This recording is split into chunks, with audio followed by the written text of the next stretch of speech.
so much for coming out tonight, or whatever time it is for you guys, to this comfy, cozy, relaxing ASMR stream. Do let me know if the volume is okay, or if you need me to turn it up or down or whatever. I will also be putting on some background music. If it's also too loud or anything, do let me know.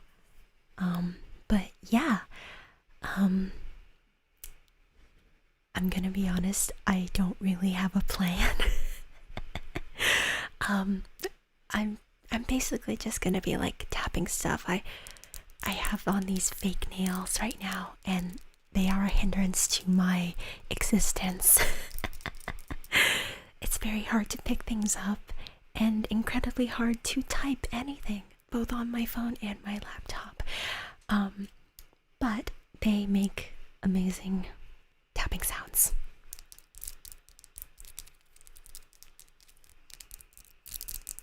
So that is what I will be doing. So yeah, without further ado, let us dive right into it. I will start the music, and let's just relax, get nice and comfy, cozy, get a blanket, a hot drink, snuggle into bed, or just do whatever you need to do to, relax, take your mind off of whatever's been bothering you, and just enjoy this next. I don't know how long this is going to be. I don't know how long I'm gonna do this. But just enjoy the time here. Just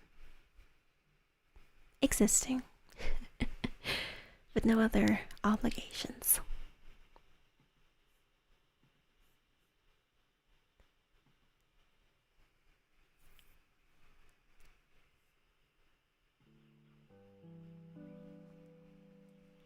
Right, so I'm gonna start off with my phone. This is probably the simplest thing I can use to, or easiest thing, or most obvious thing, I guess.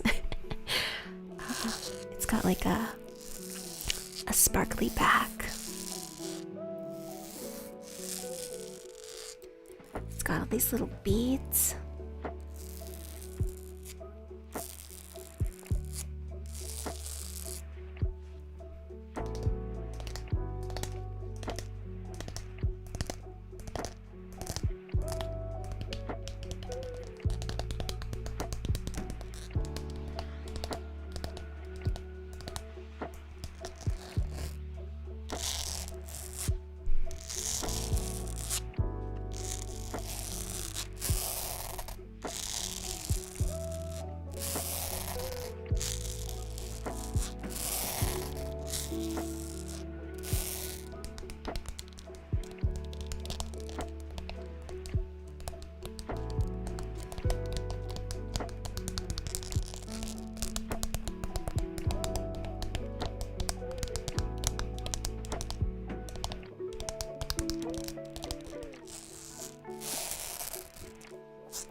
Back of the color of these beads, it's an ombre, so at the top it's all white and a little iridescent, but then as it gets closer to the bottom, it starts to become like an ombre effect, and it turns into a nice sea green.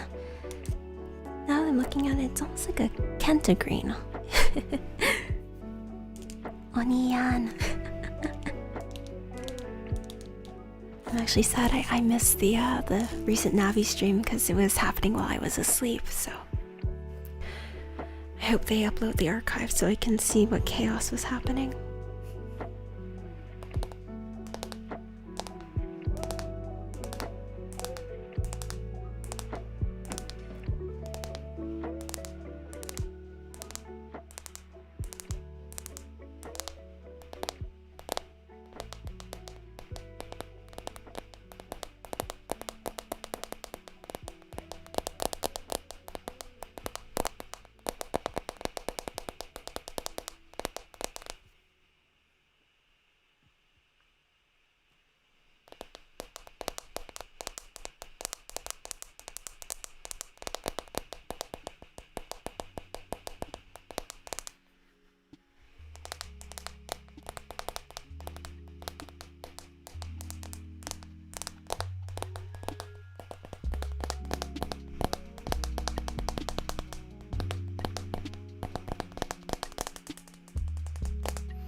Hello, welcome. Thank you so much for joining. Very glad to see you here. Alright, I'm gonna move on to something else. Let's see. Let's go with this. I have some cleansing pads here on my desk.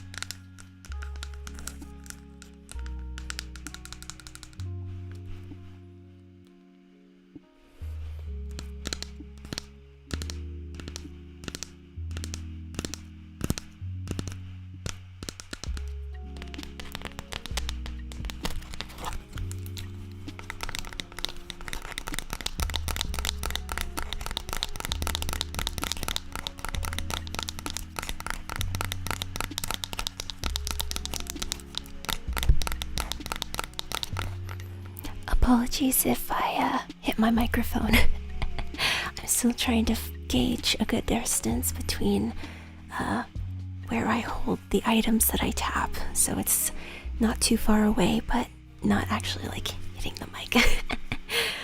It's a work in progress.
Try something else.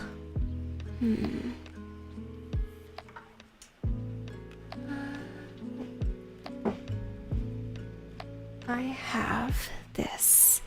What is this? A watermelon glow sleeping mask, which I admittedly don't really use for sleeping.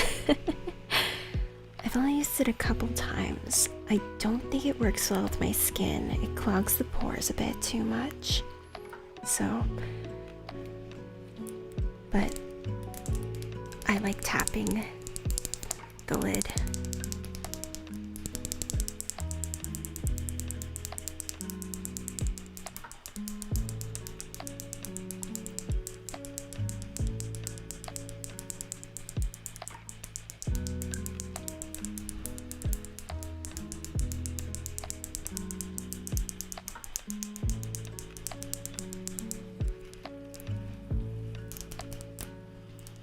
It's in a cute little glass container.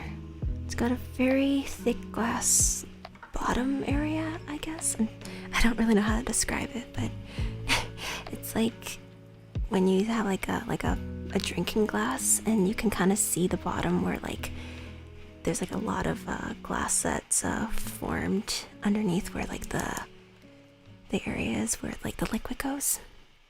I don't know, I'm very bad at describing this, but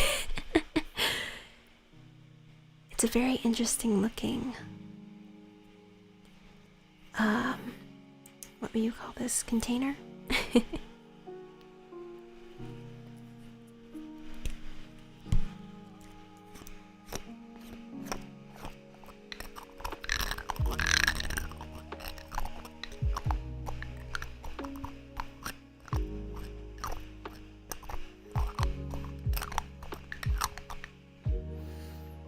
I wish you guys could smell this. It smells amazing. It's like candy watermelon, basically. Like, if you've ever had like a Jolly Rancher or any like really artificial like watermelon candy, it's basically like this. But as a face mask. I think I smell it more than I use it, which is saying something.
Watermelon Jolly Ranchers are so good. Like, give me any Jolly Rancher and I will definitely eat it, but watermelon, in particular watermelon and cherry and blue raspberry and grape and green apple. Is there green apple? I can't remember. I just like a lot of Jolly Ranchers. I just like sugar. That's just a thing that works well with me. It's just sweets. Maybe one day I'll do like a candy eating stream or something, and I'll just buy a bunch of weird candies that I find and then just talk about them. I would love that. That'd be really fun. Hello, welcome. Thank you so much for joining. This stream is a little different than previous streams, but nonetheless I hope you enjoy. Yeah, just sit back, relax, and take in these tapping sounds. Oh my gosh. Sorry, I can't take myself seriously right now. Alright, I have now this, what is this? Grape water. It's like it's a facial thing. It's like a mist. What does it say? It says, grape water soothes, moisturizes sensitive skin. It's from Caudalie. It's a really nice skincare brand, I believe.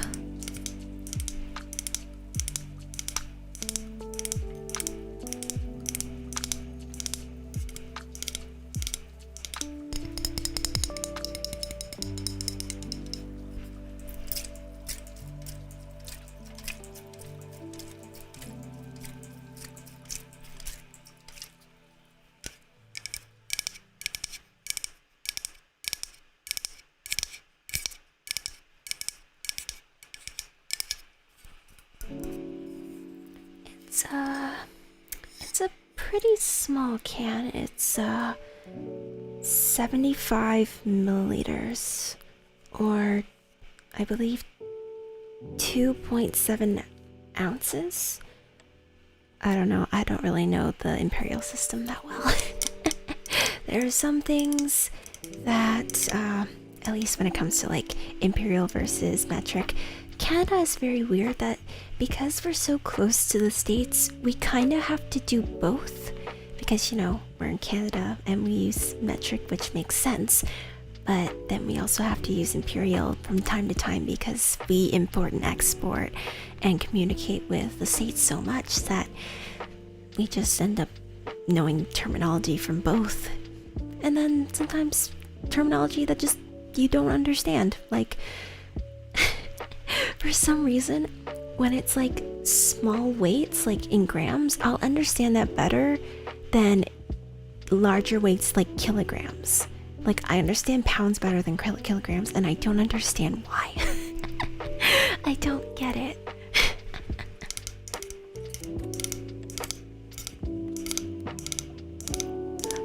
Oh, I'm glad to hear that my voice is relaxing. To be honest, I was a little nervous about doing like kind of whispering, soft-spoken, because I wasn't sure how that was gonna, turn out. I didn't know if you guys would like that, but I'm glad to hear that it's going over well, so.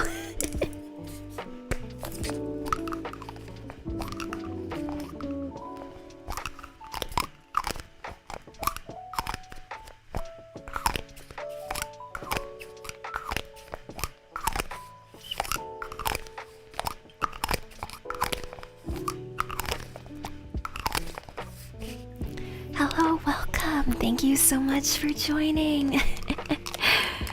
Don't worry, you made it right on time.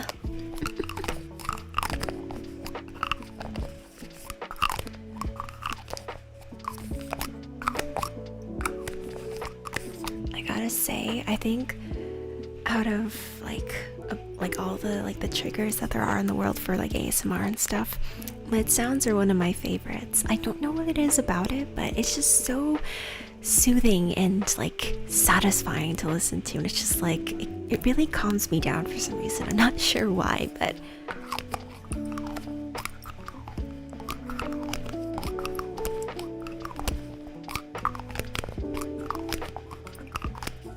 I just enjoy it a lot.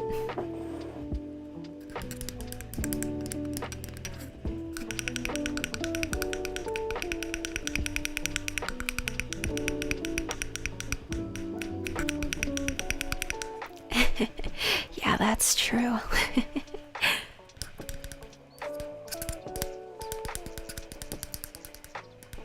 Yeah, like I can pretty much tell like the difference between like if something is used for imperial or if something's used for metric, just because I've seen enough of both to know which goes with which. So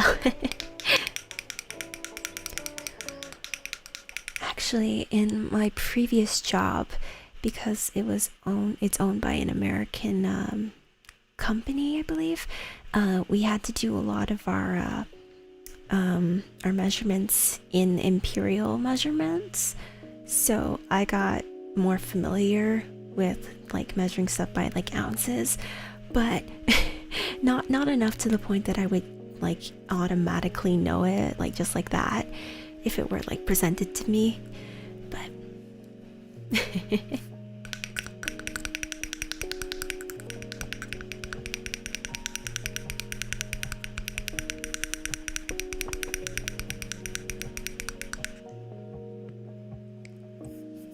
do you guys want a spritz of this? It's really nice and refreshing.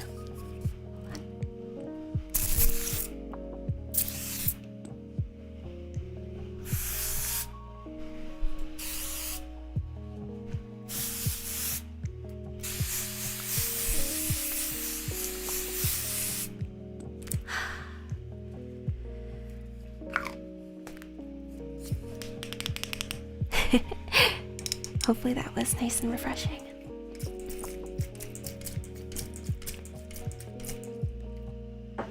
Let's see, what else? What else? What else?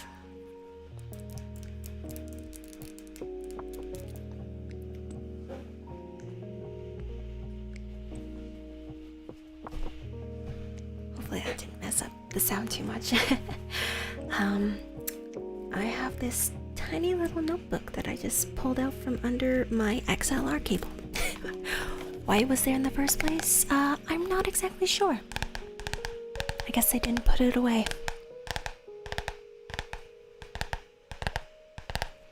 But it's got a nice hardcover on it. It's from Muji. I bought this a few years ago and never really used it. Although, let's see, what's in here? Oh, okay. So back when I was still in university, I was taking this first year, it was like a digital design course or something, digital graphic design, and we had to do like concepts for like posters and stuff. So I have a bunch of concept drawings and stuff for different designs.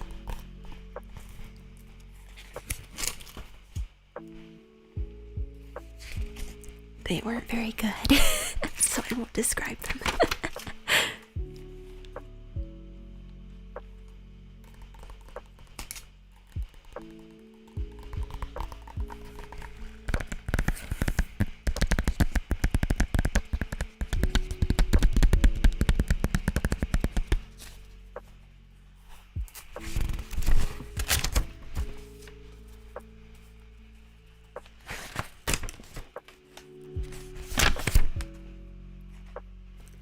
Drew a shoe for some reason. I don't know why, but it's not a bad shoe actually.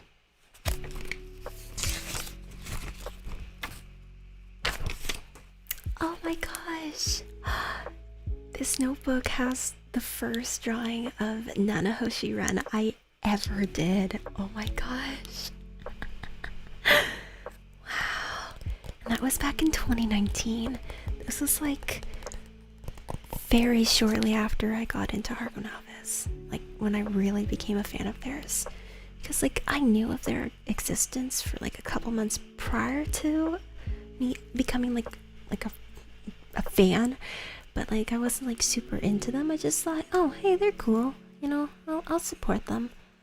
But then like when I got their CD, their first single, and realized, oh my gosh, these guys are going to take over my life, I ended up drawing the lead singer, Nanahoshi Ren, and it's, you know, it's not a bad drawing, but you know, it's a little rough. Oh, and these pages, I think I did, what was this? It was like a Twitter bio writing, like handwriting meme or something. So it's just got a bunch of like Twitter bios from friends and people that I know.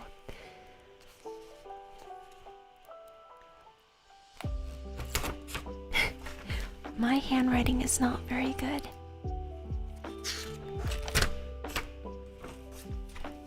I remember I did this when I went camping in 2020 with my mom and my two brothers.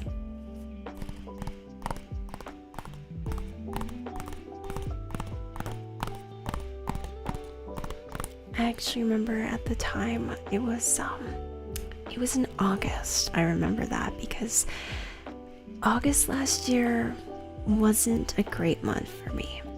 I was actually kind of sad.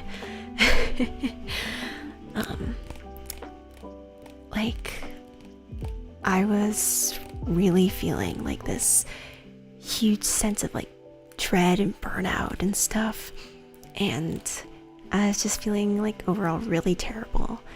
And I remember feeling really crummy on that trip as well. I tried to hide as best I could, you know, to have fun and stuff with my family, but it was hard. But I can safely say I'm feeling a lot better since then. I've figured some things out with myself, and I'm trying to be kinder to myself and go easy on myself and not, you know,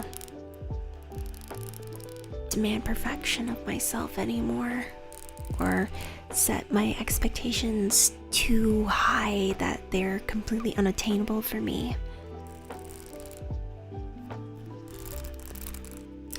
Hello, welcome. Thank you so much for joining.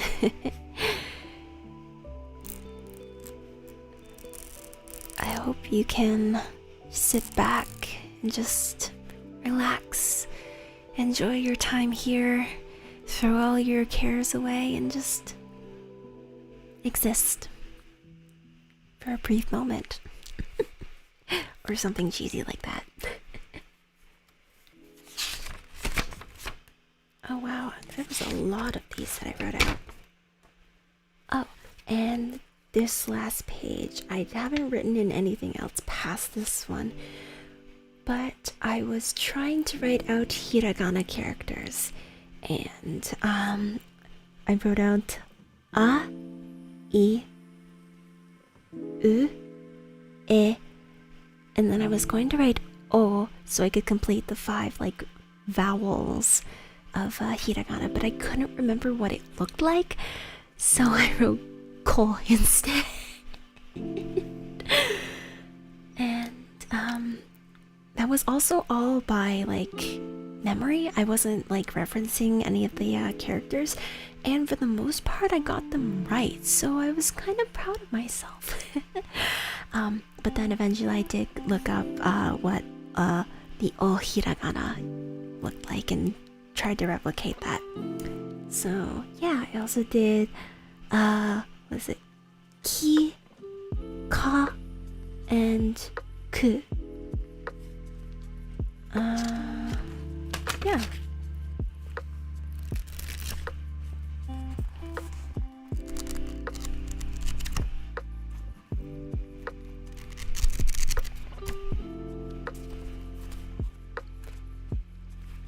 Maybe at some point I'll put more in this notebook, but we'll see. Yeah, exactly. Just take it slow and steady. Go at your own pace.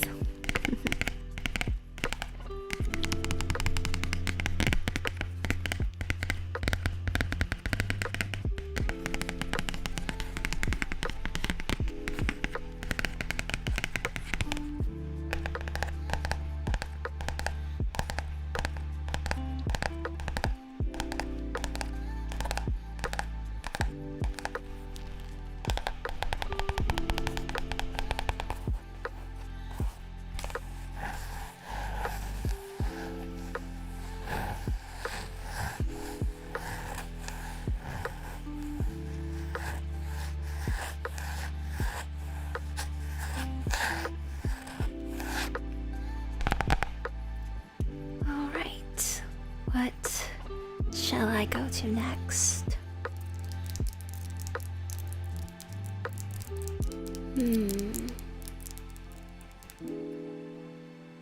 How about this? An old glasses case.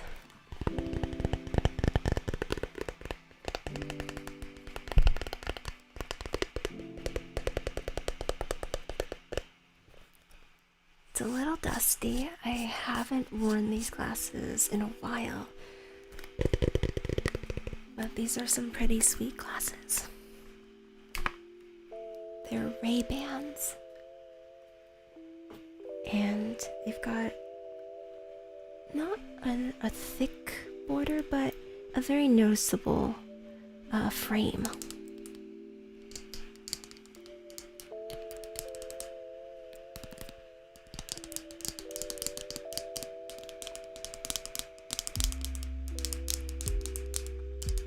Honestly, I could still use these glasses, but my prescription has gotten a little worse. So, I don't really wear these anymore, but they are stylish, so sometimes I just break them out just 'cause.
By the way, I hope you guys are enjoying the music.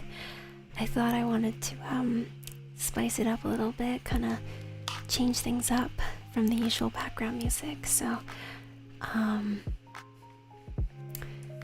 what playlist is this? It's a lo-fi hip-hop music from Lofi Girl.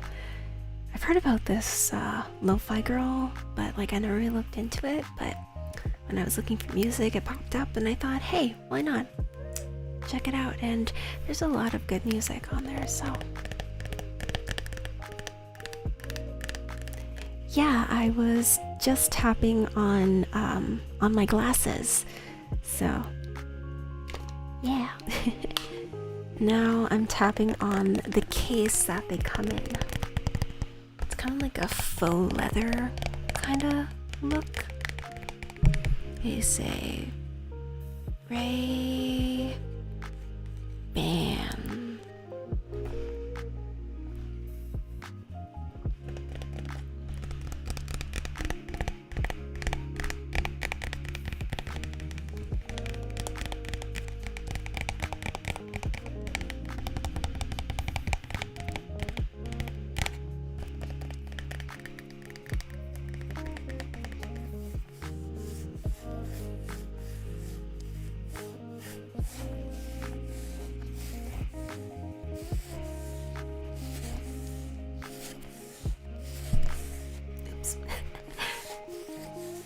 Went so long without hitting my microphone. I don't know if you guys can actually hear it, but you know.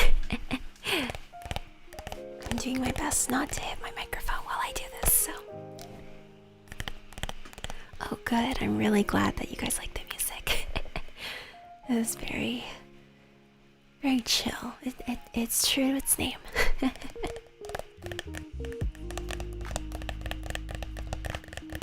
Yeah, just get some variety in there. It's nice.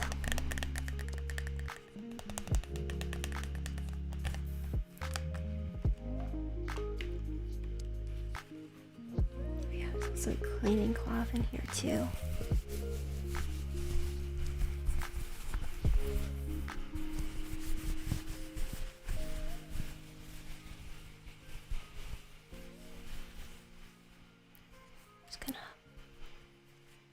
Use it to like wipe something off you, if that's okay. Okay.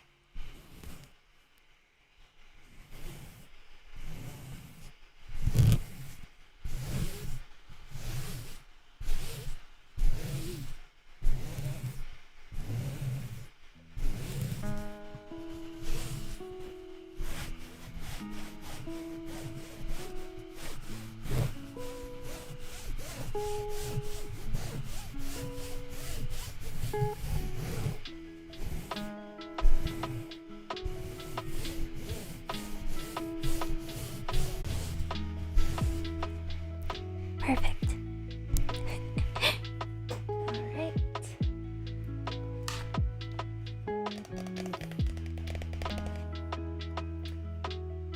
What shall I do next? Oh, I just saw something perfect.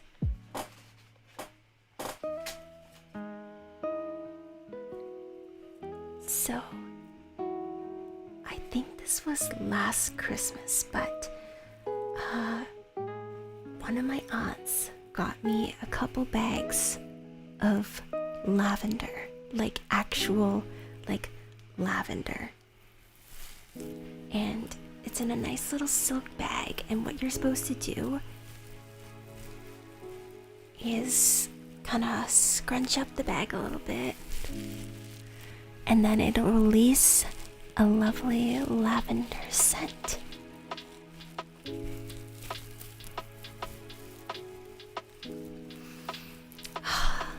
Man, I wish we could share smells, because this smells absolutely wonderful. Between this and the watermelon face mask.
so nice. The whole room smells like lavender.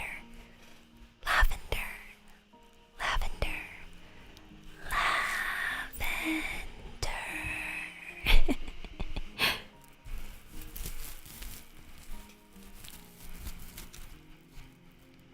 And now one of my nails is falling off. Awesome. Having fake nails on is really difficult. Like, I originally was going to put them on yesterday, and then wear them until this evening. But I couldn't deal with not being able to pick up stuff. So I ended up taking them off. The thing was, yesterday I used the nail glue that comes with the fake nail kit instead of the sticky tabs that I'm using right now. Nail glue is scary. Nail glue is terrifying. Oh my gosh, it's like super glue but for nails.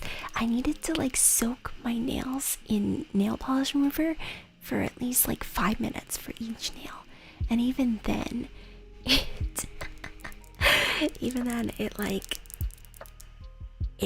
hurt to take off. It was awful. So use nail glue at your own risk.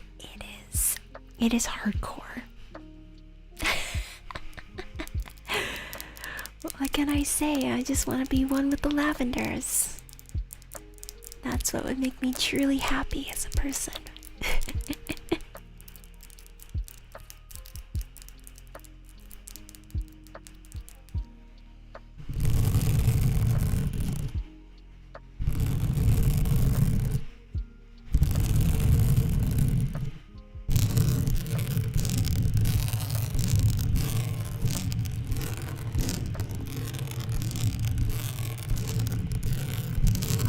Isn't shaking the mic too much. Basically, I'm just running my nails along the pop filter.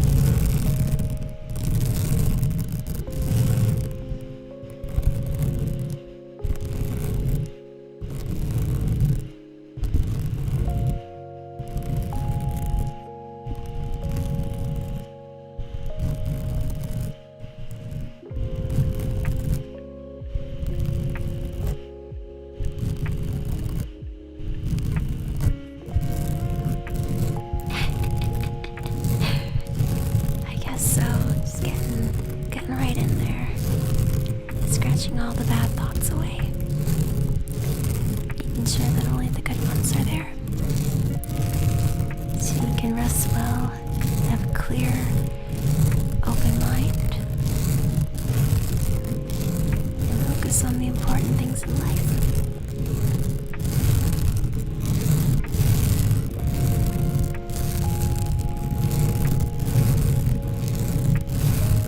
Yeah, nail glue is like, it's scary, like, then again, it was my first time using it, so I'm sure people who do this, like, on the regular, have a lot more experience with it, so, or go to professionals to do that kind of stuff. That's probably what I would recommend, unless you're just kind of doing it for fun. I really need more practice with long nails.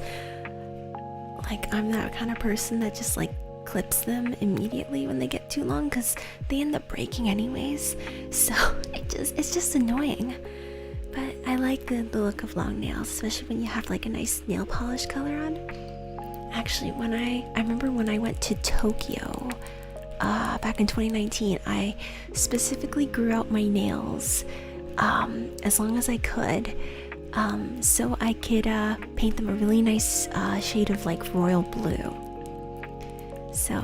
So I could have nice nails before my trip. And the nail polish actually lasted a fairly long time. It wasn't until like the second week or so that it started to chip, which made me sad, but you know, it's fingernail polish. It's not going to last forever unless it's like actually, I was gonna say unless it's like gel nail polish or whatever, but that's not true. I did destroy some gel nail polish that was on my fingers. It was easier to like rip off in like one go, just because it was, you know, gel. Wasn't supposed to. I think I was supposed to go back to like the nail technician to like get it removed, but I was like, nah, I got this.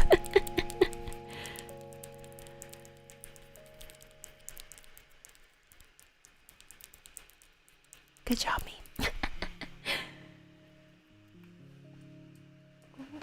Let's do this.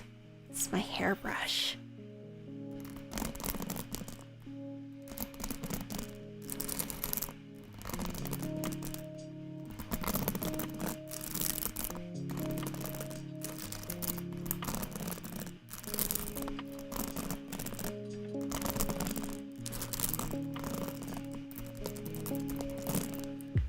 This hairbrush is round. It's like an oval, and it's got a bunch of little what you call these, bristles? I'm not sure. They're like the plastic kind. They have like blue little tips, so they're nice and soft on my scalp when I'm brushing my hair. And then the handle is like it's a squishy jelly handle, so it's comfy on my grip when I'm brushing my hair.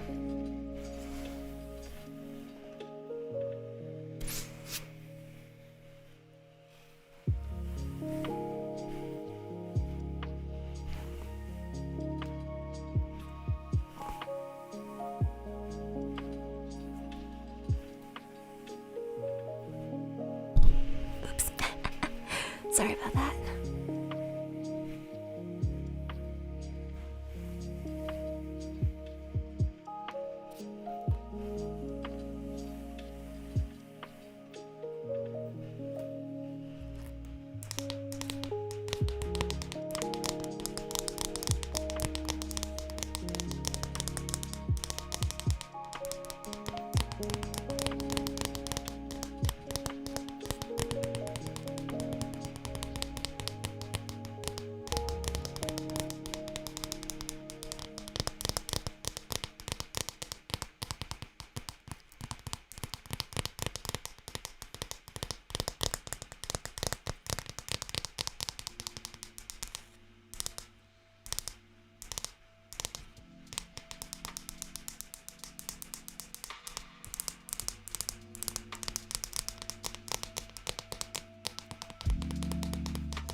What else did I do in Japan?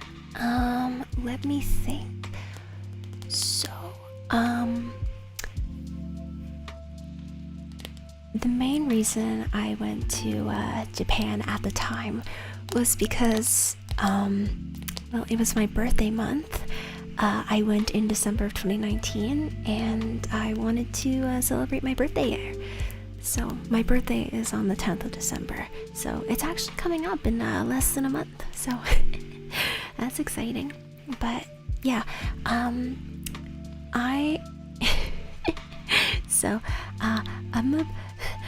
don't know if you guys know this, but I'm a little bit of a fangirl, just a teeny little bit of a fangirl for a certain band called Argo Navis. And in May of that same year, they announced their second concert, their second live was going to be held on December 5th.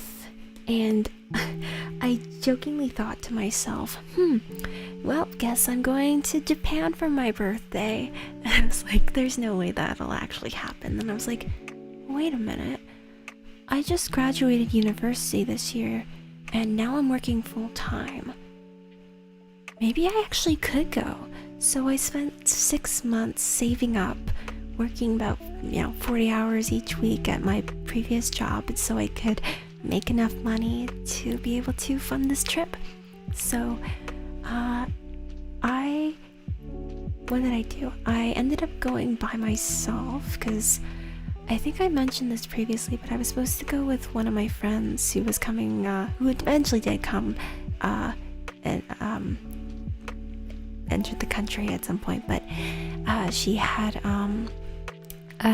exams at the time. She was she was in her first year of her master's, so she wasn't able to come at the same time I was, so I ended up going by myself so I could be able to see the concert. So yes, I did eventually, I did end up going to see Argonavis' second live, and that was amazing. Oh my gosh, I had a first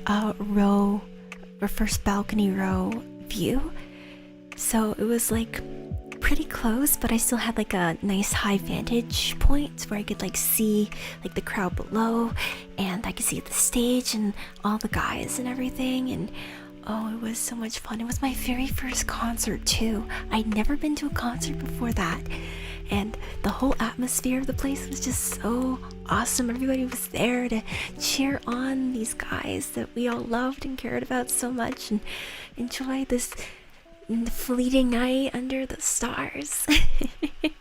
It was just lovely. I had so much fun. And then afterwards, I basically just kind of, toured around. I ended up meeting up with both a childhood friend of my older brother's and the exchange student that I stayed with when I went to Osaka when I was in high school. I didn't go to Osaka for high school. It was a 2-week exchange program during my final year of high school. So I ended up meeting up with him again, and that was fun. And when my friend eventually did get here, or get to Japan, we ended up touring around a bunch of different places. Went to Yokohama and stuff, and she got a tattoo, and we ended up going up to Hokkaido, to Hakodate for a couple days, and that was really cool. Like, I'd say that the weather up there was more similar to where I live in Canada than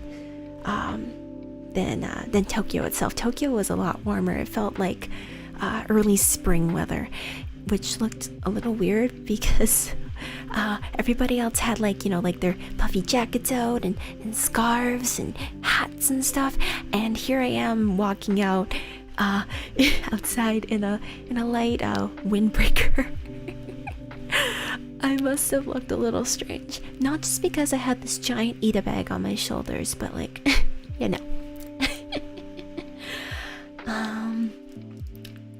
to Akihabara and Ikebukuro a few times. That was fun, getting to see all the shops and everything. Secondhand stores for anime merchandise are such a treasure trove. There's so much to see, so many different kinds of projects and franchises and different types of merch itself. At the time though, there wasn't a lot of Argonavis stuff because the project had just come out, or just had been announced in 2018, and it didn't have a game yet, didn't have an anime or anything like that, so everything was pretty limited to the stuff you could just get at the live shows and order online and stuff. I did look out and find a towel from Second Life that I didn't get but regretted not getting. But then it was just, you know, sitting there in a pile or on like one of the shelves, and I just took it and I'm like, this is mine now. It's mine. So that was fun. I bought a lot of stuff that I wanted to sell at the convention that I go to usually. But then obviously the world burst into flames and conventions were canceled and stuff, so everything's just been kind of sitting in a suitcase and now is currently in my closet waiting to be sold someday. So but yeah, I got a lot of little things here and there. So, and oh, we went to the Studio Ghibli Museum too. That was so much fun. Like we weren't allowed to take pictures in there for, you know, like their privacy reasons and stuff, and just to not like leak what's in there, which is totally understandable. And just the whole experience was absolutely amazing. And like, I just felt like, you know, stepping into the world of Ghibli for like a couple hours. I'm starting to relax myself a little bit too much. Yeah, what else did we do? We ate a lot of convenience store food. Neither of us really speak that well Japanese. So we ended up just going to the konbinis a lot and just buying a bunch of, like, you know, quick things and easy meals and stuff like that. We did go to a conveyor belt sushi place, so that was cool. That was really cool. Like, you get like an iPad or a tablet or whatever, and you like pick out what you want to order, and then like it'll come like to your seat on a little conveyor belt. It's so funky. Oh, it was so much fun. I want to go back soon. Obviously with like travel restrictions and everything, it's gonna take a while before they'll allow like you know, traveling is like a normal thing for tourists and stuff, so I don't want to risk it right now, but you know, someday in the future. Hopefully we're hoping maybe for sometime in 2022, but then it also means I need money, so I need to make more money first before I can keep traveling abroad and across the world. Yeah, I feel you. I want to travel again too. I feel like there's a bunch of places I want to go. Like, I've always wanted to visit Australia and like parts of like the UK and stuff. And like, I'd love to go back to California. I went there once on a family vacation during New Year's. That was a lot of fun. Hold on, I'm just gonna drink some water first. I'll be quick.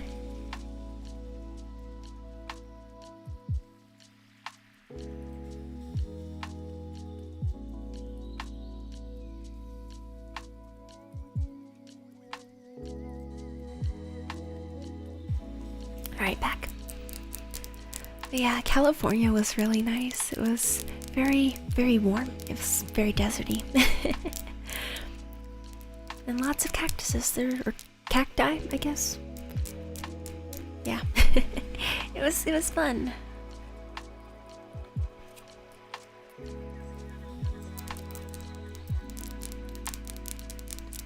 Oh, Las Vegas. So, funny story. When I was in my final year of high school, instead of going to prom like literally every other person, I decided I didn't want to go to prom. I didn't really have an interest, I didn't have a date, and actually none of my friends that I was friends with at the time were going, so I wouldn't have had a fun time anyways. So, and as well, like my brothers, they did a bunch of like, you know, baseball tournaments and stuff, so they were always traveling to like the States and everything, and I ended up usually just staying home, just because, you know, it was inconvenient for me to just, you know, go out and travel for a weekend just to, you know, sit and watch them play baseball. So my mom decided it'd be fun for the two of us to go to Las Vegas as a graduation trip. So That was wild. Not like we did anything wild, but just like the whole experience of Vegas as like a whole was like a completely different world. First of all, holy crap, it is blazing hot there. Like that's literally, you walk outside, you literally feel like you're an egg frying on the sidewalk. It's intense. But then you like go inside to literally like any like indoor place, like a store or shopping mall or anything, and it's like you're in a meat locker. You are just, you know, hit with this wave of cold air and suddenly you're freezing cold. It's very polar opposite. Like there's not like a comfy middle unless you like get used to one or the other. But yeah, it's wild. But we stayed at, I believe it was called the Venetian. It was this really nice hotel. It was like, it had like really high ceilings, and it was like, you know, had a bunch of artwork, and it was kind of gold everywhere. And had like a whole shopping mall area center in the attached to the hotel, along with a bunch of, you know, like casinos and gambling spots and restaurants and everything. Like, 'cause that's just Vegas. That's just what happens. So that was really fun. And we went to go see a Cirque du Soleil show that one of my cousins actually was a part of. So she was like one of the performers in the show. So we ended up getting these special like seats that were like, I don't know exactly where they were, but it was like we were in like, it was just the two of us, in me and my mom, in this like kind of booth area, and there's actually like a trap door like under like on the floor between our seats, and one of the actors actually like came up like from it to get ready for like the next thing that was gonna happen, and we ended up just kind of like waving at each other, whatever. I was like, hi, and he waved back. I was like, hi, and then he got ready to go do his thing or whatever. It was so cool. I was like, whoa, that actually happened. And we had like popcorn and stuff too. It was just, oh, it was so fun. It was great. Cirque du Soleil, if you ever get a chance to see a Cirque du Soleil show, it's phenomenal. Like, just like the acrobatics and like the performances and the music and just the artistic nature of it all. It's just so phenomenal. It's lovely. I like those shows. So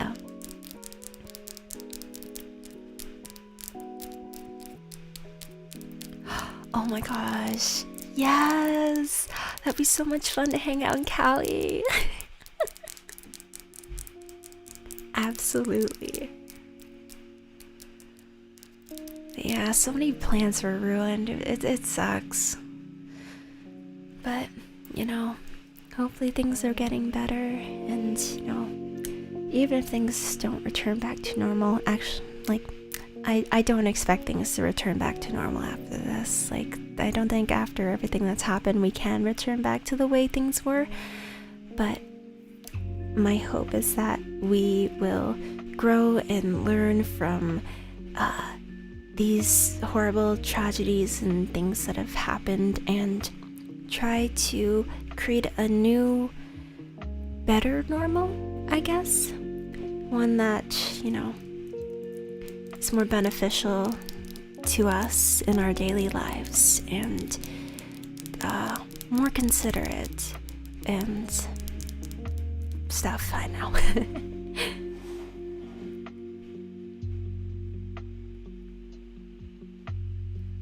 Anyways, what shall I tap on next? Oh, excuse me.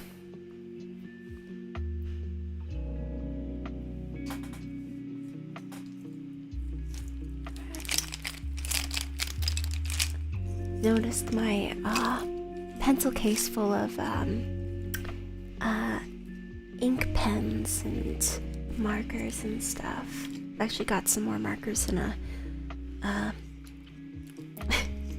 it's like a candy tin I repurposed as like a pen holder. So but I'll start with the pencil case first. It's a nice bright neon pink, and it's like, how would I describe this material? It's very flexible. It's almost kind of like a weird plastic, and it's see-through. It's kind of got like a grid pattern on it, and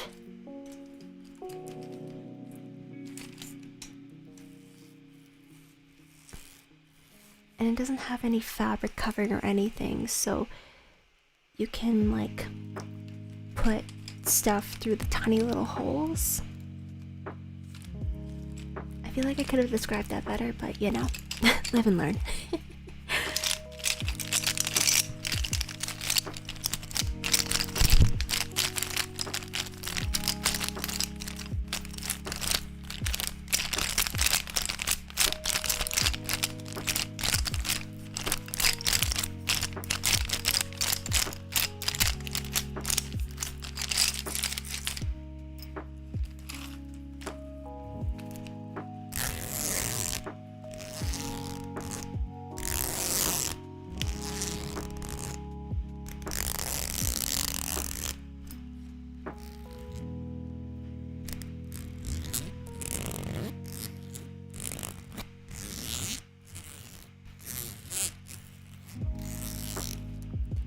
Have I ever seen snow before? I have. Actually, I live in Canada, so snow is a yearly thing for me, but I never get tired of seeing it. To be honest, winter's actually my favorite season, which is, I guess, kind of an unpopular opinion, but I don't know, I like seeing snow. I like, you know, kind of bundling up and getting ready for, you know, like the colder days. Especially like watching snow fall down from the sky, especially when it's like kind of slowly floating down in big fat fluffy flakes with all the alliteration. It's such a nice calming experience, and like especially like when you're trying to like, you're like the only one there. It feels like you're like the only one in the world, and there's like a calming silence as you're just, you know, stepping through the snow and the slight crunch beneath your feet. I just find it very soothing and very calming. It's one of my favorite things about winter.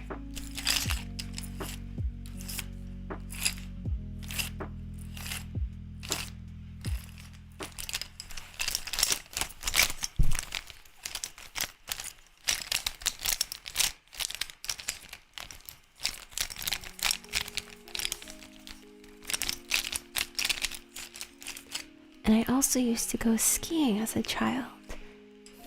Or I guess, quote unquote, a child. As a younger star version of myself. I learned how to ski with my brothers. That was fun. Even though it was terrifying at times. I still really can't go on double black diamonds without fearing for my life. But for the most part, I could do, you know, most hills. Some were just like completely out of the question, though. I would absolutely refuse to do them. I go on like the blue squares, or even just the black diamonds. Like the black diamonds are terrifying. Some of them like I can deal with, but for the most part, I can't do double black diamonds. I should probably explain. When it comes to skiing, there's like, at least in my experience, there are 4 different levels of skiing. Skiing hill difficulties. So there's green circles, which are like the easiest runs. They're very, you know, chill. Everyone can do them. They're basically like beginner hills and stuff. Then there's blue squares. Blue squares are kind of intermediate when you get more experience, and but they're still fairly easy. They do take a little bit more skill, and it's recommended that you have like some knowledge of like how to ski properly before trying them, but they're pretty much like the medium level. And then black diamonds are like hard, like they're a little bit more technically difficult. They start to get a little bit steeper. Sometimes there's like moguls, which are just like kind of like bumps in the snow, and you have to like kind of maneuver your way through. Sometimes there's tree trails and stuff. a combination. And then double black diamonds are like the expert. They're like the hardest ones. They're like going down like closer to like 80-degree angles and stuff, and like they're a bit like on like the kind of riskier side of skiing, and those ones terrify me. So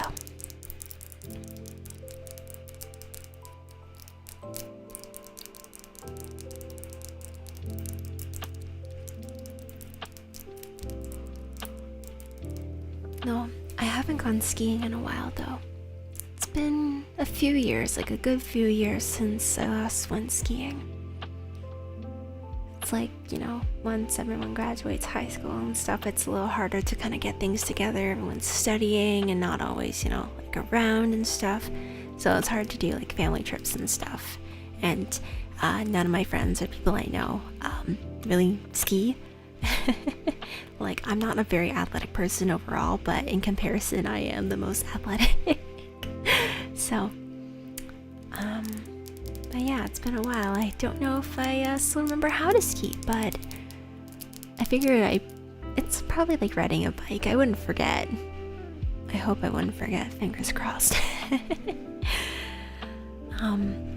Although, there was one year that it was a very interesting time, because it was during March break, and I was in elementary school at the time, and March break is basically just like spring break. You get a week off during school, and for us it was in March, so we ended up going to our usual place where we go skiing, or one of the usual places, and the snow was a lot stickier. It's like that good packing snow where like, you make like snowballs and snowmen and stuff like that. So it wasn't like fluffy snow where you kind of just, like ski down it, and then it doesn't really affect your skis or anything like that. It was a little bit stickier because it was warmer. So it was nice that you didn't have to layer up too much, but then you also had to be wary of like the sticky snow and stuff. So I think about halfway through the trip, we were around the top of the hill, and I remember there was like a little jump that you could go off. It was like I think it was like a medium-sized jump or something. And I thought, hey, I'm gonna try and go off this. Like, I'm not usually that daredevil type or anything like that, but I thought, hey, it'd be fun to kind of, go off and then kind of land and stuff and just, see what happens. I went down a little too fast, and then when I took off, I kind of lost control of my skis, and I ended up breaking them.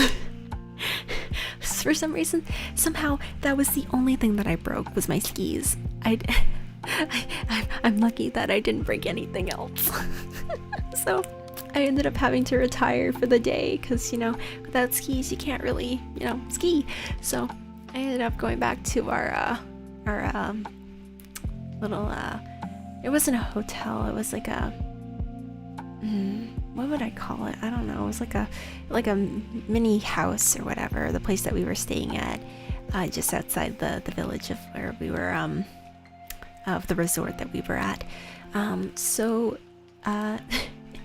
I didn't really want to rent skis because renting skis is a pain, and the ski selection is kind of terrible, and they're always really heavy and they look ugly, and I didn't want to deal with that. So I was like, hey,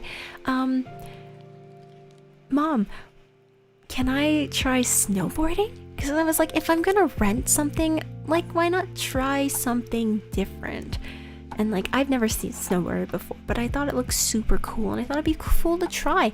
And my mom tells me this every single time. She said that she had like the weirdest gut feeling when I said that. And she was like, I don't know if that's a good idea. And I was like, please. And I like kind of, listed my reasoning and stuff. It's like, I'm gonna rent. I might as well, try something new and stuff. Eventually she gave in, and she was like, okay, sure, we'll sign you up for snowboarding lessons.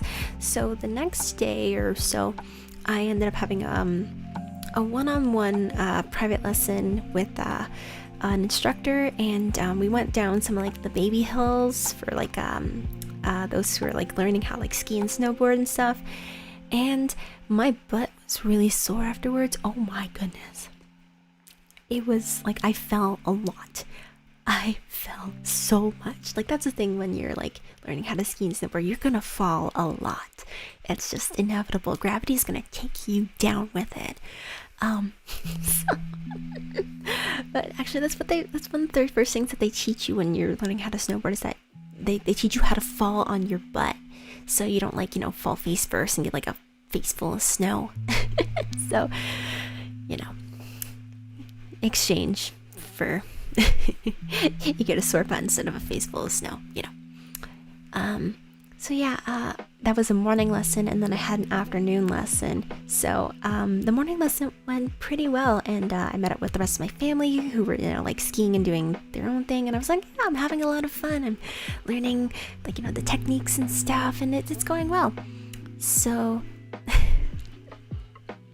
then we went to the afternoon lesson. We continued to go down the little baby hill a couple more times, and then my instructor was like, hey, I think you're ready to go up onto the mountain and we can do one of the green runs, which again is like the easier runs, like the easiest runs that they have. So I was like, okay, sure. So we went up the lift and we got to the top of the mountain, and I did up my buckles and stuff for my snowboard, so I was like nice and tightly in and wasn't gonna fall out of my board. And we set off.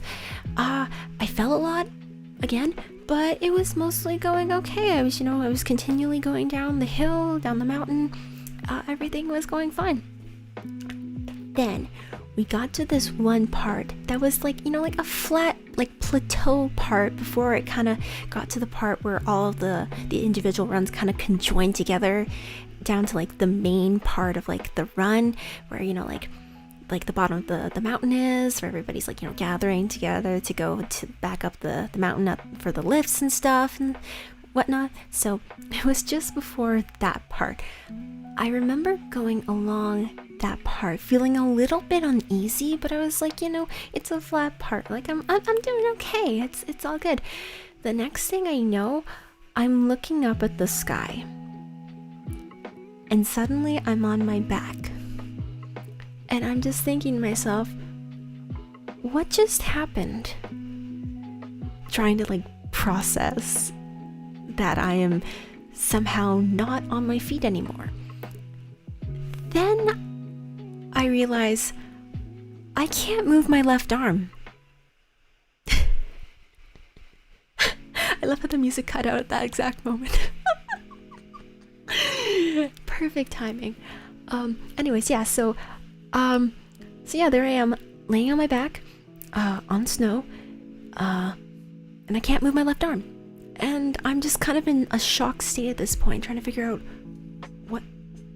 what's happening, what am I supposed to do?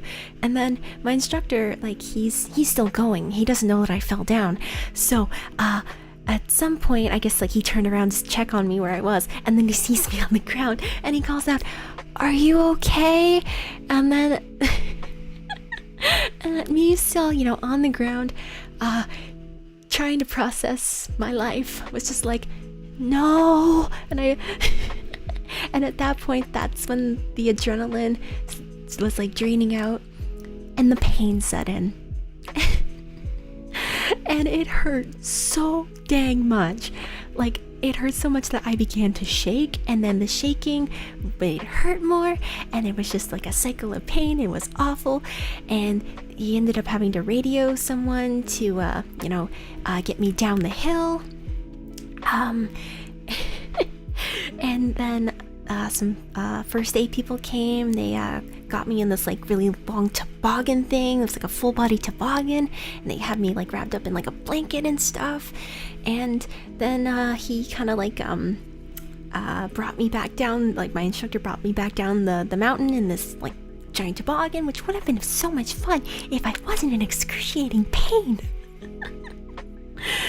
So and then I realized I was looking around, and I looked over to my left, and I saw that someone else was getting carried down the exact same thing that I was. And then I was like, was that a snowboarder too? Oh. Well, that's great. So then then we got down to the the bottom of the mountain, and they tried contacting my parents. The thing was, because we were in a different province, so the area code for phone numbers was completely different. So they were trying to call my parents, and they weren't picking up because they thought it was a spam caller. They didn't realize that this unknown number was my instructor trying to call them about me. So like the third time that he tried calling, my mom ended up picking up, and that's when they found out that I'd hurt myself. So then they ended up coming back down the mountain, and they came to check on me, and then we went to one of the they had a clinic just off site of the mountain. I went and got an x-ray on my arm, found that I had fractured it, so I ended up in a cast for the rest of the trip. So that was interesting.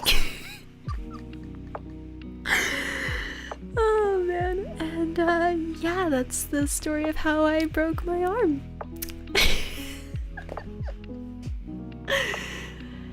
Yeah, that is the only bone that I've ever broken in my entire life so far, and hopefully the last. Knock on wood.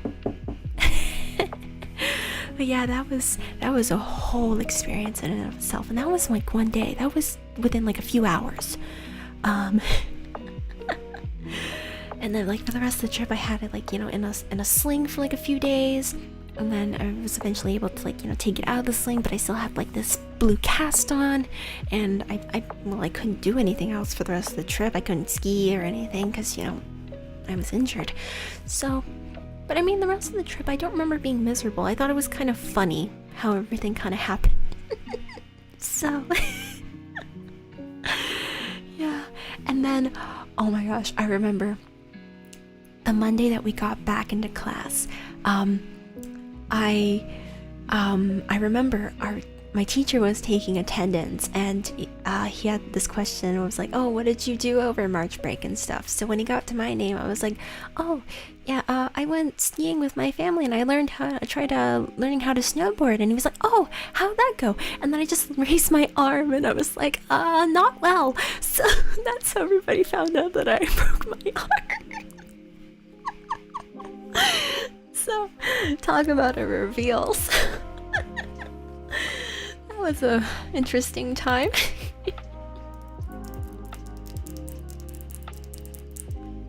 Yay.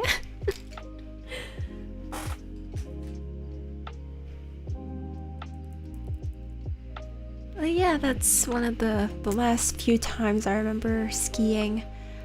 Yeah, any other time was pretty boring, or just not memorable, or I was too young to remember, so yeah.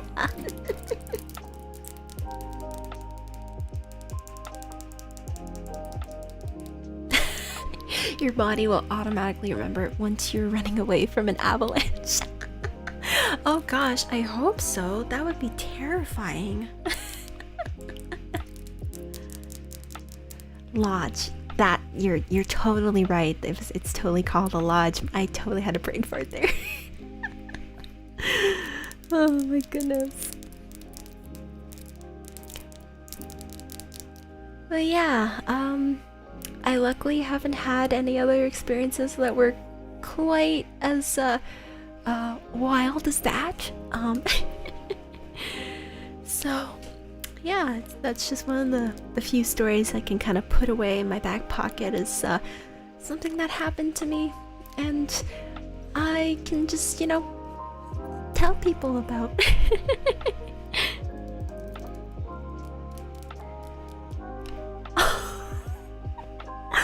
Oh no, not Foursquare.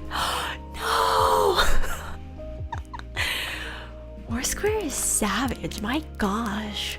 Oh my gosh, I haven't played Foursquare in like a hot minute. Wow, that brought back so many memories. Oh my gosh. If it's any consolation, I don't know if I just said constellation or consolation. Anyways, if it's any consolation, there was a girl in one of my classes who fractured her foot skipping down the hallway. So their bones in the strangest ways. Like, oh my goodness.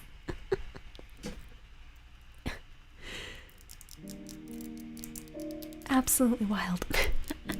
Bones are funny like that. Have I tried skiing again since? Oh, good question. If I have, I can't remember. If only because if like the next year I went, it was nowhere near as memorable. Or maybe I have. I don't know. I can't remember. I maybe? I honestly can't remember. Oh wait, no. I have gone skiing after that. No, I have. Yeah, I have. I definitely have. The only reason I remember that is because at the time when we went on this skiing trip, I was into Honeyworks, and I wasn't into Honeyworks until 2013. So I definitely did go skiing after that incident. Why I remember that specifically, I don't know. Yes, I definitely have gone skiing after that, and luckily nothing else traumatic like that has ever happened since then, so yay.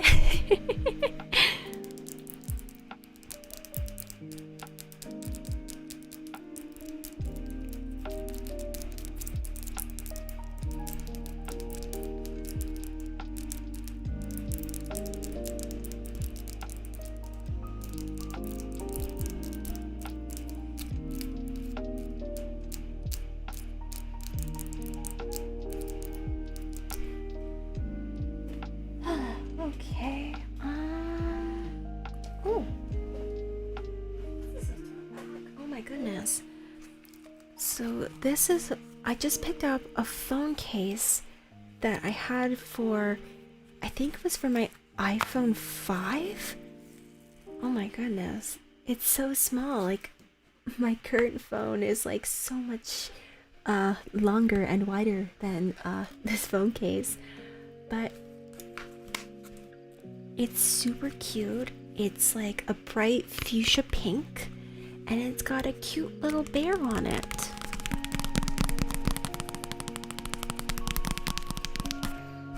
And its ears are magnetic, I believe. Oh my gosh, one of my nails just popped off. Just popped right off. Oh my goodness.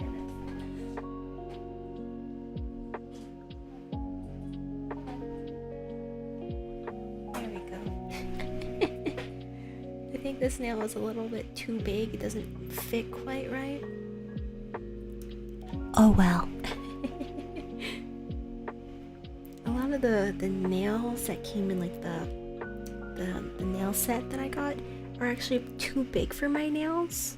I think I just have unusually skinny fingernails. So a lot of them don't actually fit properly. But you know, it was like a cheap set I got at the drugstore, so like it's not like I spent a lot of money on them.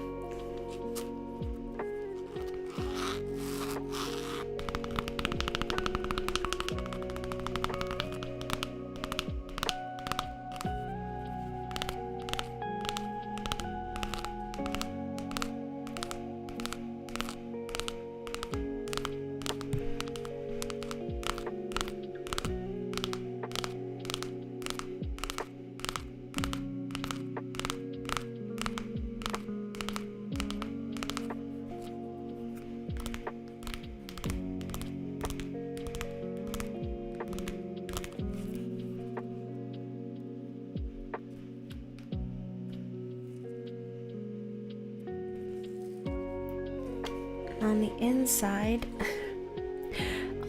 for some reason I put a sticker that you get with rice paper candies, which I also haven't had in a hot minute. Oh my gosh, you guys ever had like rice paper candies? They're like they come in like this like orange and green box, and there's like 6 per box. And like they're wrapped in plastic, but then they're also wrapped in rice paper that you can eat, and then they're kind of like an orange chewy candy. Oh my gosh, I've had those ever since like I was a tiny little star person, and they're so good. Oh my gosh, they're so tasty. And each box has like a little sticker that comes with it, and this one is of a airplane with a little cheetah leopard little dude. It's just his head though, it's not even like the whole body, it's just his head poking out the airplane. So I don't know why I put this here. Mysteries of Stories Past. Why did younger stories do this? I want to ask her that. Good morning. Yeah, I'm just kind of, you know, tapping things. I told some stories earlier, just, you know. I don't really have a plan, if I'm being perfectly honest, so if I ever do this again, I'll try and have like a theme or something, or figure out what I'm doing. Or maybe not, I don't know. If you guys like, you know, me just kind of going with the flow of stuff, that's totally cool. I'm totally good at just, you know, making things up as I go.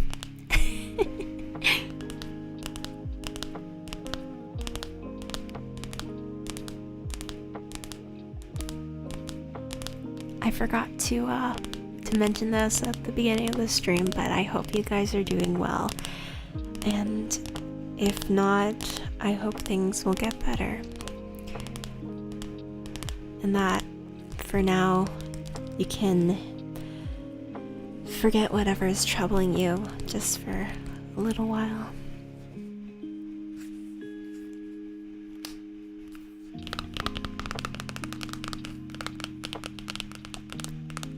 Let your heart be light and your mind be free.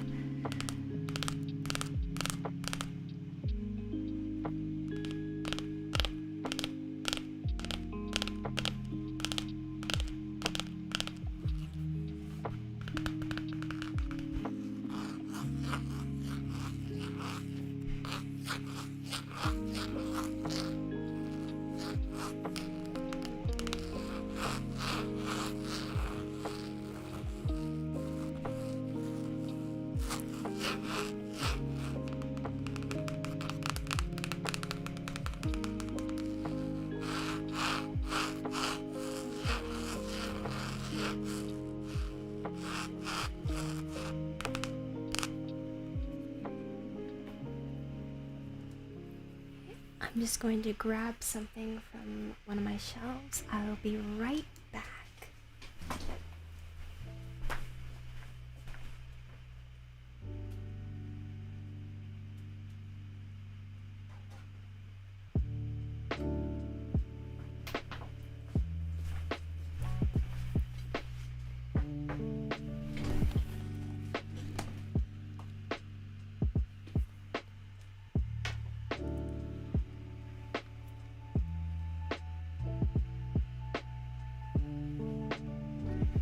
Oh, I'm glad. I'm glad this is able to help you out.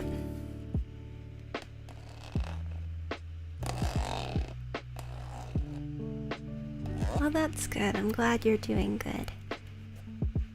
For myself, I'm doing pretty good as well. Things have been a little hectic, a little stressful, but nothing I can't handle.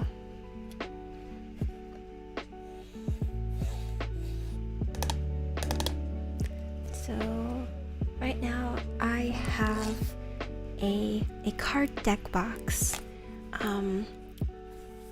Fun fact about me is that I was a really huge Cardfight Vanguard nerd back in the day. And I mean, to an extent I still am, but not as much as I was back then. Oh my goodness, I was utterly obsessed. Like, think like almost Argonavis levels obsessed. Like, as much as a high school star girl could be obsessed about something. So I have two deck boxes here. One is of one of the characters, Suzuka Ren. I know, ironic. Ren has always been a part of my life. And that's one of the units. I believe it is Blaster Dark It's one of the Blaster Darks, I think. I want to say Revenger, but I'm not 100% sure. It's been a while. It's from the Cardfight Vanguard Cheese series. And then it's got like some version of like, is that Chaos Breaker? Or is that something else? Wait. Oh, I'm so rusty on my my Cardfight Vanguard knowledge. I used to know all of these units off by heart. Now I can't even remember. No, Chaos Breaker's from Link Joker, I think.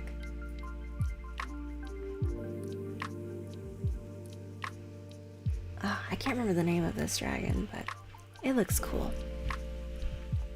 But yeah, it's kind of got like a diagonal kind of rib thing going on.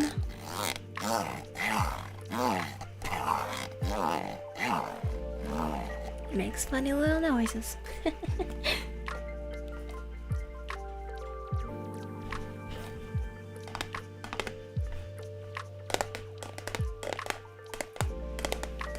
Yeah, apart from just Rens in general being part of my life since way back, Bushiroad has also been part of my life for a long time. I can't escape them.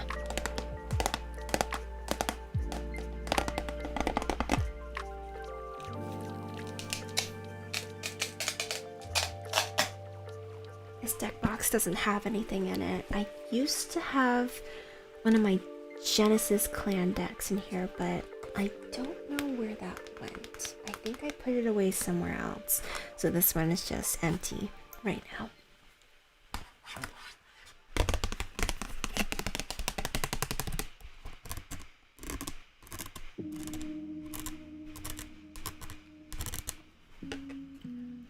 Oh, that's cool.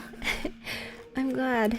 Hopefully it's helping you study at least, or at least you know, being a nice calm presence for you.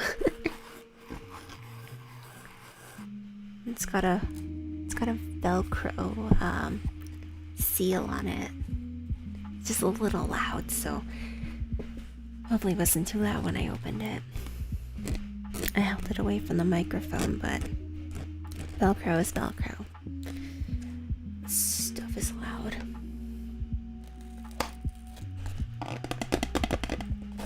And I hope you do well on that quiz.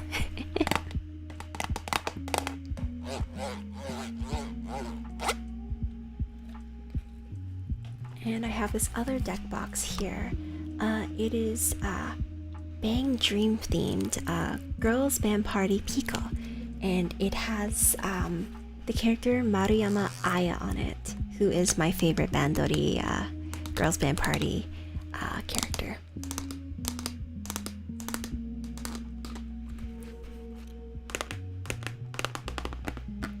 It's like pastel palettes themed. It's kind of got like all the cute little flower designs on it. It's super pink. It's got like a big old pink stripe in the middle with like smaller pink stripes going on a diagonal. And there's a couple pictures of Pico Aya on it. It's super cute.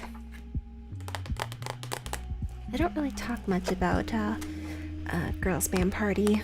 Like, I used to be way more into it than I am now, and I appreciate it still, but I'm a lot more occupied with the other side of Bang Dream. If that wasn't already obvious. Yeah, obviously without, you know, the original Bang Dream, Argonavis would have never existed, so I give it that much respect at least. So I'm grateful that, you know, Bang Dream came into existence. It is a very cool franchise. I think it's really neat what they're doing. Kind of introducing bands and like musical technicality and stuff to like what would usually be kind of, you know, like an idol kind of scene. Not that idol stuff isn't cool, but it's nice to have, you know, a little bit of a change, a little bit of a, you know, shake up sort of thing. So just that up. Oh, this is my Aquaforce deck. So Aquaforce is like one of the clans in Cardfight Vanguard. There's a bunch of different clans and stuff. I don't have any like the newer cards from like Overdress. So this is from the reboot of the first series. It's like, I think it's known as like the V series reboot or something. Anyways, so it's more based off the manga, I believe, with, you know, some changes and whatnot. Oh, excuse me. So yeah, I've got this clan called Aquaforce. It is like a naval base kind of themed deck. It's got a bunch of like water themed dragons and stuff. There's a penguin, cute mermaid girls, more cute mermaid girls, cute navy boys. I actually joke that the aesthetic of this deck is kind of similar to Argo Novice's double A side outfits. So I pick out units that kind of remind me of each member, and I'm like, hey, look, it's Argo Novice. Or maybe I should say Jalgo Javis. I still can't believe that happened. But yeah, there's just a bunch of cute little critters like dolphins and otters and other funky little dudes and a seagull. Yeah, it's just a really fun kind of deck. It relies on like multiple attacks and stuff, so I guess to kind of quickly explain how Vanguard works, basically it's like you have 6 units out on like the table and stuff per side, and when you attack, you like turn the units so you're like resting them. And this deck has a bunch of card skills that allow you to, under circumstances when requirements are met, you can stand those units back up so they can go for extra attacks and extra power boosts and stuff. So I remember this one game I played against my brother. I got up to a max of 8 attacks on my turn. And typically, the most attacks you can do in a turn is 3. Unless you have like extra spaces. There's like these new cards or whatever. What are they called? Imaginary gifts. So for this clan in particular, there's one called Excel, which lets you add an extra unit space on your side of the board, so you can add an extra unit to your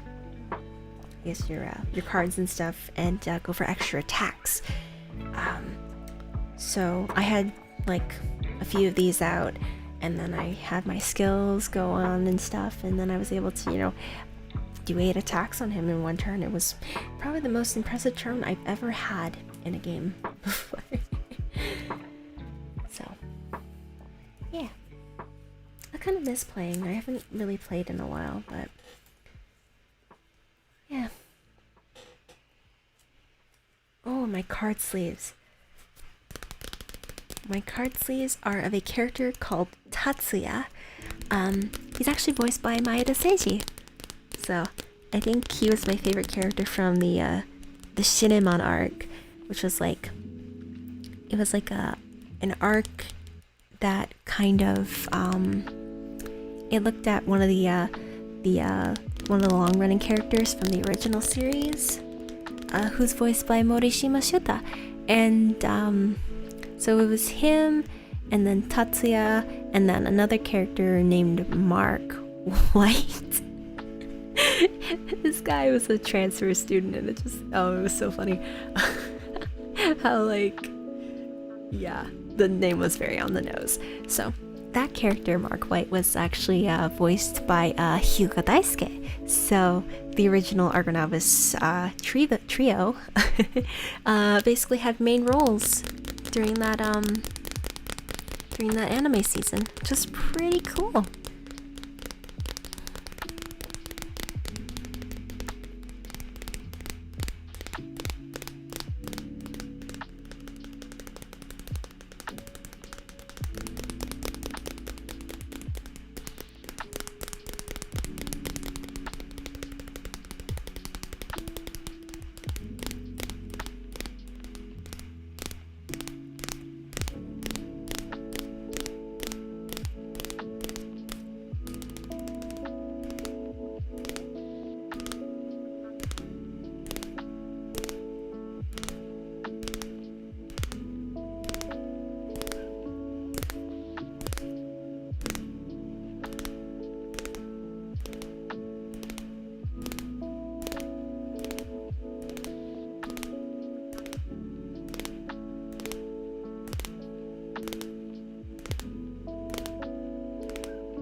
And here I have this little, like when I say little, I mean like very little, like fit in the palm of your hand, little vial of perfume.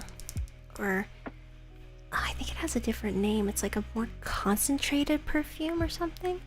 I'm not 100% sure, but it's purple, so that's a win in my book. And it's got like a little gold top on it, and looks like has like a flower kind of embezzlement and some other embezzling on the sides. I believe this was from a perfume set I got for either my birthday or Christmas, and it was it was a Taylor Swift perfume set. I believe it was called Wonderstruck, and that perfume smelled amazing. It was like peaches and berries, and was very, you know, sweet and fruity, and that's the kind of stuff I like. So I was totally into it. I was also like a lot younger at the time, and you know, experiencing things for the first time, so I was like, whoa, this smells amazing. I wouldn't be surprised if this is what kind of started me on like my sweets kick. Oh man, again, I wish I could share this smell with you. It smells amazing. For some reason, this smell reminds me of when I was really into playing The Sims 3. I don't know exactly why. I think that was around the age where I was like really into playing Sims 3. I had so much fun with that game. Like just, you know, making characters and, you know, trying to figure out how to, you know, ruin their lives. Well, not really. I was a bit too much of a perfectionist. I wanted everything to go well. I didn't want bad things to happen to them, so I tried to do my best for them. So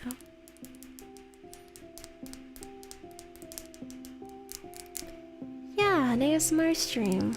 It's something I've wanted to do for a while now. I've been a fan of ASMR for what, about like 5 years at this point? So I've always wanted to try making some of my own. So I don't know if it's working, but I hope at least this stream in itself is relaxing. Even if the ASMR itself really isn't.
Oh, it's calming. Oh, good.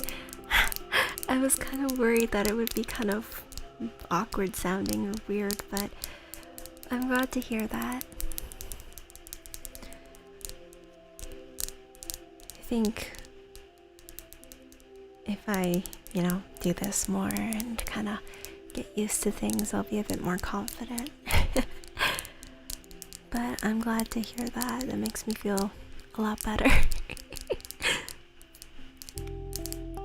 And that's the thing when, you know, like you're trying out new things that you think you know how they're supposed to go, but then when you like, you know, put that into practice, you feel so awkward and you're like, I don't even know if I'm doing this right. And like, I guess that awkwardness and uncertainty kind of feeds into how unsure you are about if you're doing things right. It makes you feel like you're not. But I guess like on the opposite side of that, like just kind of, you know, taking it in for what it is, it's a different experience. So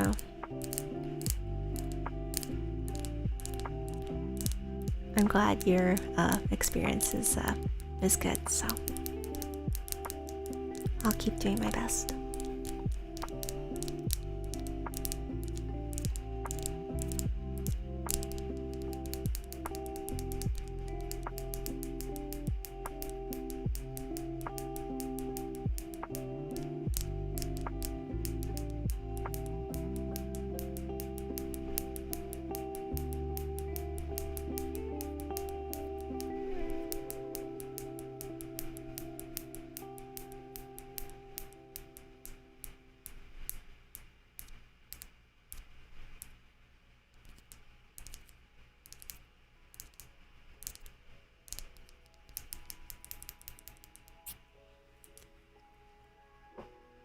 Alright, I think I have time for one more item. And I know exactly what it's going to be. So I was looking through this bin that I have next to my desk, and there's like a few things from university that I kind of forgot about. One of them is a book that I never ended up reading. But it's well, I'll just read out the title page for you. It's an exclusive collector's edition. It's a hardcover.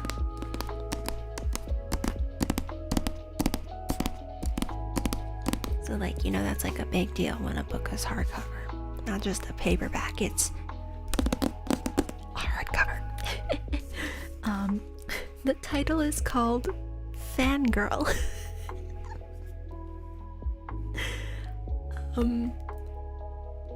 Yeah, I did. Let me just read the synopsis so y'all can understand how ridiculous this book is. It is a coming-of-age tale of fanfiction, family, and first love. Kath is a Simon Snow fan.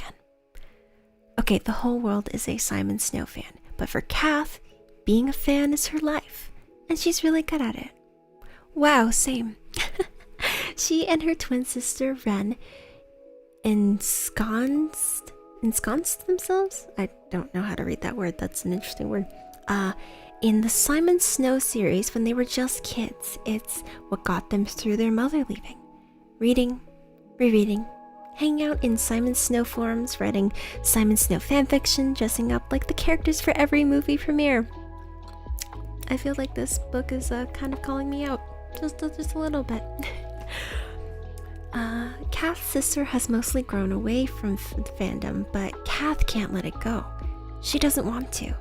Now they're going to college. Ren has told Kath she doesn't want to be roommates. Kath is on her own, completely outside of her comfort zone. She's got a surly roommate with a charming, always-around boyfriend. A fiction-writing professor who thinks fanfiction is the end of the civilized world. A handsome classmate who only wants to talk about words. And she can't stop worrying about her dad, who's loving and fragile and has never really been alone. For Kath, the question is, can she do this? Can she make it without Ren holding her hand? Is she ready to start living on her own? And does she even want to move on if it means leaving Simon Snow behind?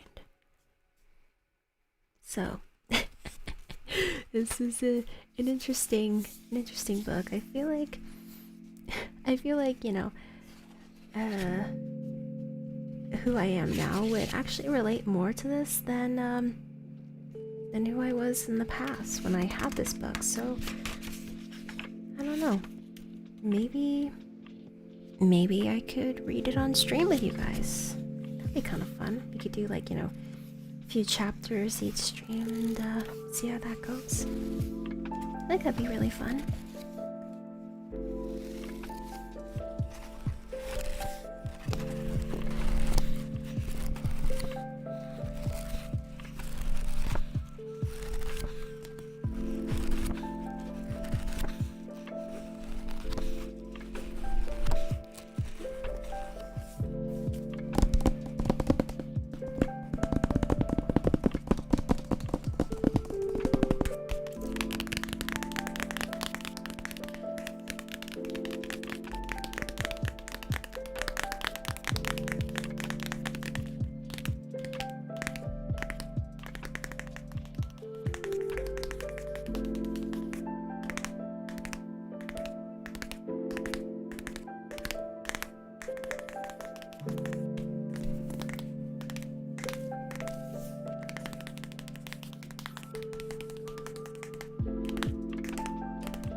the last item for the night. I hope you guys enjoyed. So that was actually very relaxing for myself personally, so I hope it was just as relaxing for you guys. Oh, that is some really good advice. Like, usually I watch, like, you know, just like videos of ASMR, but I've never actually checked out like a stream of ASMR, so I don't really know what ASMR artists do, like when the camera's like just continuously rolling, so that would be a good idea to look into as well. But yeah, I do definitely want to do this again. I think it's a lot of fun, and there are things I want to try and stuff.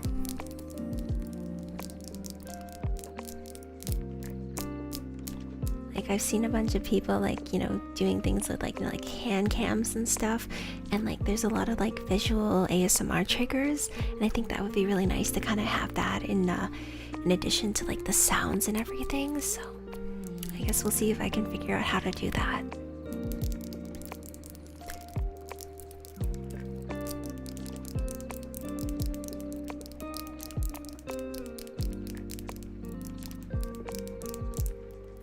As for my stream schedule next week, I still need to figure that out. I can tell you for certain that there will be no stream on Mondays. I usually don't stream on Monday, so I'll probably figure out my schedule tomorrow. Because I'm not going to do it after I end the stream. That's not gonna happen.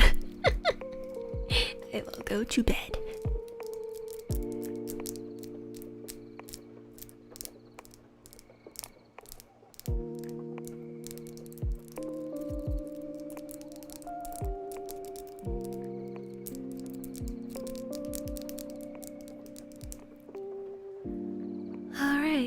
Well, thank you everybody so much for coming out and joining me on this lovely, lovely day. I hope your dreams are sweet, your tea has enough honey in it, and all is well. That you go to sleep with a calm heart and a head full of sweet dreams. I don't know if I said that already, but you know. I really hope to do this again someday. So, until we meet again, bye-bye.